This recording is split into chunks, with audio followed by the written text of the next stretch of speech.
How helpful would it have been if Amazon got involved with the federal response to COVID-19 before Biden took office? And do you know about any plans or discussions ahead of yesterday? No, I don't think I could answer that question. I'd be waving my hands about that. Sorry. Well, you know, one of the new things in this administration is if you don't know the answer, don't guess. Just say you don't know the answer. Yeah. You've joked a couple times today already about the difference that you feel in being kind of the spokesperson for this issue in this administration versus the previous one. Can you talk a little bit about how much different do you feel, less constrained?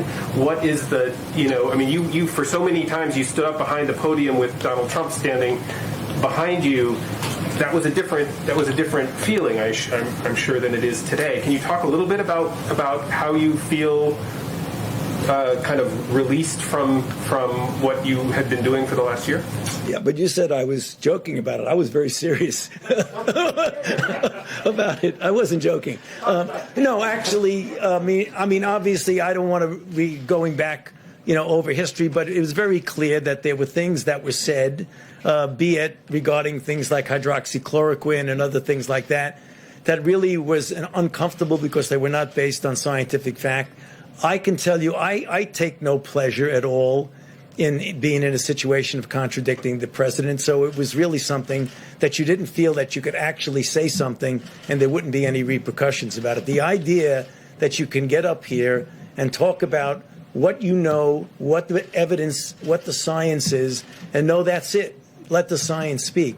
It is somewhat of a liberating feeling. I mean, you were basically banished for a few months there for a while. You feel like you're back now? I think so. Well, yes. Dr. Fauci, a couple of questions, if I might. I'd like to follow up with you on what you just said about this strain in South Africa. Has that strain made its way to the United States? And what, if any, concerns do you have? How much do we understand about it? Great question. Thus far, it does not appear at all that the South African strain is in the United States. However, we must be honest and say that the level of comprehensive sequence surveillance thus far is not at the level that we would have liked. So we're going to be looking very, very carefully for it. But given the information we have today, it doesn't appear that the South African strain is here. Okay, and if I could just ask you about the effort to distribute the vaccines, because of course that's what makes people want to know. When are they going to get a vaccine? Is the Biden administration starting from scratch with the vaccine distribution effort, or are you picking up where the Trump administration left off? No, I mean, we certainly are not starting from scratch because there is activity going on in the distribution.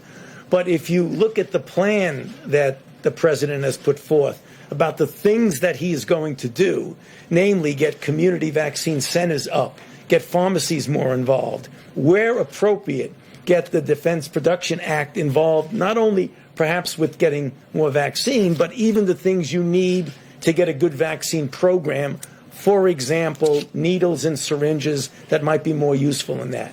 So it's taking what's gone on, but amplifying it in a big way. President Biden said that what was left was abysmal, essentially. I mean, is there anything actionable that you are taking from the previous administration?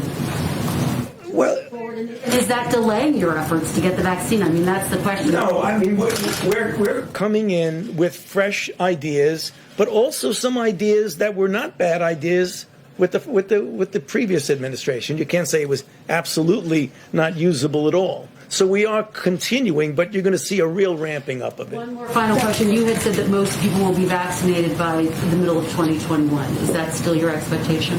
Yes, it is. I mean, I believe that the goal that was set by the president of getting 100 million people vaccinated in the first 100 days is quite a reasonable goal.